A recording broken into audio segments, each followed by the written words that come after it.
বাড়িতে যদি শুধুমাত্র চিনি আর দুধ থাকে তাহলে এই মিষ্টির রেসিপিটি একবার দেখে নিতে পারেন। কোনো রকম ছানা তৈরি করার ঝামেলা ছাড়াই আজকের আমি আপনাদের সাথে একটা মিষ্টি রেসিপি শেয়ার করব। খুব ইজিভাবে বানিয়ে দেখাবো যাতে করে আপনারাও বাড়িতে অনায়াসে মিষ্টি তৈরি করতে পারেন। দোকান থেকে চড়া দামে আর কিনে আনতে হবে না, বাড়িতে তৈরি করে নিন। তার জন্য কি করতে হবে, একটা কড়াইয়ের মধ্যে অল্প একটু জল গরম করে তার মধ্যে দিয়ে দিতে হবে পরিমাণ মতো দুধ। আমি এখানে 1 লিটার দুধ নিয়েছি, সমস্ত দুধটাকেই গরম হওয়ার জন্য রেখে দিলাম। একটা কাজ একটু করে নেব, সেটা হলো একটা পাত্র নিয়ে নিতে হবে, তার মধ্যে অল্প একটু ঘি চারিদিকটাই লাগিয়ে দেব, যাতে করে মিষ্টিটা যে আমি এর মধ্যে সেট করব যাতে করে একটু লেগে না যায়, চারিদিকে খুব সহজে উঠে আসে। তো দেখুন, এবারে আমি এর মধ্যে একটা সাদা পেপার দিয়ে দিলাম। আপনারা চাইলে বাটার পেপারও ব্যবহার করতে পারেন, তা সেক্ষেত্রে ঘি লাগাতে হবে না। তো এই জিনিসটা আগে একটু করে নিলাম, কারণ শেষের দিকে না সময় হয় না। এটাকে সাইড করে রেখে দিলাম। এদিকে দুধটাও আগের তুলনায় ভালো গরম হয়েছে। যখন দেখবেন দুধটা খুব ভালোভাবে ফুটতে আরম্ভ করে দেবে, তখন গ্যাসের আঁচটাকে একদম কমিয়ে দিতে হবে। দিয়ে অনবরত নাড়িয়ে চাড়িয়ে দুধটাকে আরও গাঢ় করে জাল দিয়ে নিতে হবে। বন্ধুরা, এখানে আমি প্রত্যেকটা স্টেপ আপনাদের সাথে শেয়ার করব। এবারে আমি এর মধ্যে দিয়ে দেব একটা চা চামচের হাফ চামচ পরিমাণে লেবুর রস। আপনাদের কাছে যদি হোয়াইট ভিনিগার থাকে তাহলে সেটাও ব্যবহার করতে পারেন। তবে 1 লিটার দুধের জন্য আমি এখানে হাফ চামচ পরিমাণে পাতিলেবুর রস ব্যবহার করলাম। এই লেবু বা ভিনিগার এর পরিমাণটা কিন্তু অবশ্যই করে আপনাদের মাথায় রাখতে হবে, কারণ বেশি পরিমাণে হয়ে গেলে খুব তাড়াতাড়ি ছানা কেটে যাবে, সেটা একটা উল্টো ঝামেলা। তো এখানে আমি দিয়ে দেব ছোট্ট কাপের হাফ কাপ পরিমাণে গুঁড়ো দুধ। এই গুঁড়ো দুধটা দেওয়ার জন্য দুধের কালারটা খুব সুন্দর আসবে, একটা ঘন ভাব আসবে। তারপরে এখানে দিয়ে দেব 2টো এলাচ। এলাচটা যারা পছন্দ করেন অবশ্যই করে দেবেন, আর এলাচটা দিলে খুব সুন্দর একটা ফ্লেভার আসে। এখন আবারও আমি গ্যাসের আঁচটাকে কমিয়ে রেখে ভালো করে দুধটাকে জাল দেব। আমি আপনাদেরকে কিছুক্ষণ পরে পরে দেখাচ্ছি। দেখুন দুধটা আগের তুলনায় কতটা কমে এসেছে। অনবরত চেষ্টা করবেন দুধটা যেন ওপরে যে গায়ে কড়াইয়ের চারিদিকটা বা যে পাত্রে করবে একটা শুকনো আস্তরণ পড়ে, ওটাকে কিন্তু পুরোপুরি দুধের সাথে মিশিয়ে দিতে হবে।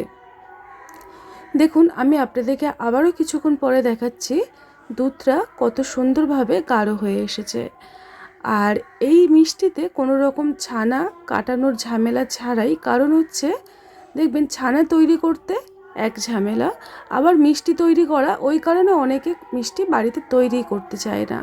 তবে এই যে লেবুর রসের পরিমাণটা আমি আপনাদেরকে দেখিয়ে দিলাম, এই লেবুর রসের এই পরিমাণটা দিলেই তবেই কিন্তু আপনাদের মিষ্টিটা মানে কাটানোর ঝামেলা ছাড়াই ছানার মতো মিষ্টি তৈরি হবে। এবারে এখানে আমি দেখুন আবারও কিছুক্ষণ পরে আপনাদেরকে দেখাচ্ছি আগের তুলনায় দুধটা কতটা গাঢ় হয়েছে। আর দেখুন এখানে ছোট্ট ছোট্ট একটা দুধের কিন্তু ছানা তৈরি হয়ে গেছে। এইভাবেই ভালো করে দেখুন দুধটাকে জাল দিয়ে নিতে হবে। আমি আপনাদেরকে আবারও কিছুক্ষণ পরে দেখাচ্ছি। দেখুন দুধটা কত সুন্দর গাঢ় হয়ে আসছে। আপনারা কিন্তু অনবরত কিন্তু বুঝতেই পাচ্ছেন, আমি আপনাদেরকে কিছুক্ষণ পরে পরে দেখাচ্ছি। এবার এই মিষ্টির মধ্যে মিষ্টির স্বাদ আর কালারের জন্য আমি এখানে 1 লিটার দুধের জন্য 5টা থেকে 6টা বাতাসা ব্যবহার করলাম। বাতাসাটা দিলে কালারটা খুব সুন্দর আসে আর মিষ্টিটা অতটাও মুখে লাগবে না। এবারে আমি এর মধ্যে যে এলাচগুলো দিয়েছিলাম 2টো এলাচ, ওটাকে তুলে বের করে দেব, কারণ মিষ্টি খাবার সময় যদি এলাচটা মুখে পড়ে ভালো লাগবে না খেতে। তো আবারও আমি খুব ভালো করে নাড়িয়ে চাড়িয়ে রেডি করব। তবে এখানে আমি 1 লিটার দুধের জন্য 3টে চা চামচের 3 চামচ চিনি ব্যবহার করলাম। চিনিটা সম্পূর্ণ আপনাদের উপর নির্ভর করছে, না চাইলে না দিতে পারেন। বাতাসার পরিমাণটা তখন একটু বাড়িয়ে দিতে হবে। এবারে চিনিটাকে ভালো করে সব কিছুর সাথে আমি মিশিয়ে নেব। আর কড়ার গায়ের থেকে এই যে একটা সর থাকে সেটাকে আমি দেখুন ভালো করে নামিয়ে নিচ্ছি। আবারও কিছুক্ষণ পরে দেখাচ্ছি। এখন আমি গ্যাসের আঁচটাকে জোরে করে দেব, দিয়ে অনবরত দুধটাকে ভালো করে নাড়িয়ে চাড়িয়ে আরও গাঢ় করে মিষ্টি তৈরি করলাম। এবারে আমি এর মধ্যে সবার শেষে দিয়ে দেব 1 চামচ ঘি। এই মিষ্টি তৈরি করতে গেলে 1 লিটার দুধের জন্য 2 চামচ ঘি যথেষ্ট। তবে ঘিটাকে সবার শেষে আমরা দেব, তাহলে ঘিয়ের একটা স্বাদ গন্ধ আলাদা থাকে, সেটা মিষ্টির মধ্যে টেনে নেবে আর মিষ্টিটা ভীষণ সুস্বাদু খেতে হবে। আবারও আমি দিয়ে দিলাম 1 চামচ পরিমাণে ঘি। ঘিটাকে দিয়ে ভালো করে সব কিছুর সাথে মিশিয়ে নেব। দেখুন এইভাবে একদম কম আঁচে রেখে ভালো করে মিশিয়ে নিয়েছি। এখন আমি গ্যাসের আঁচটাকে একটু জোরে করে দিয়েছি, দিয়ে এটাকে আরও শুকনো শুকনো করে নিতে হবে। যখন দেখবেন কড়াইয়ের থেকে এমনি উঠে আসছে, তখন বুঝতে পারবেন আজকের আমাদের মিষ্টি তৈরি করার জন্য দুধটা একদম ভালোভাবে জাল দেওয়া হবে। আমি আবারও গ্যাসের আঁচটাকে জোরে করে দিয়েছি, প্রায় 3-4 মিনিট অনবরত আমি নাড়িয়ে চাড়িয়ে নিচ্ছি। দেখুন একটু গাঢ় ভাব চলে এসছে, তবে আরও একটু নাড়াতে হবে।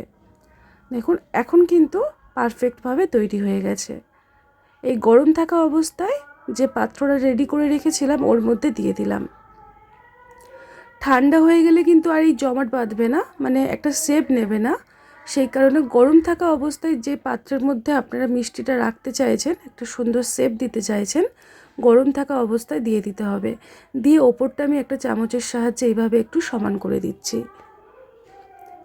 এখন ঢাকনা লাগিয়ে এটাকে আমি যেহেতু রাতে তৈরি করেছি, সারা রাত মানে এইভাবেই রেখে দেব।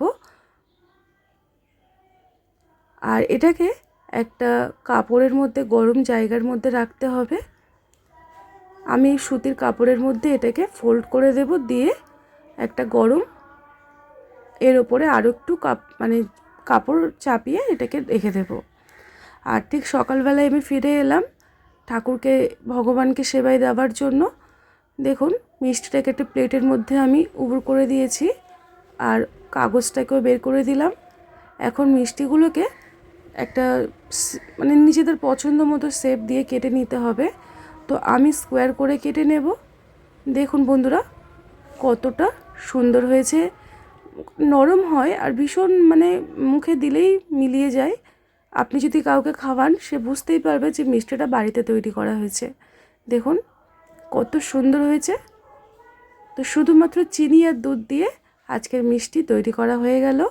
আর প্রত্যেকটা কেটে নিয়েছি, একটা প্লেটের মধ্যে আমি পরিবেশন করে নিয়েছি, আর আপনাদেরকে দেখিয়ে দিচ্ছি দেখুন কতটা লোভনীয় হয়েছে।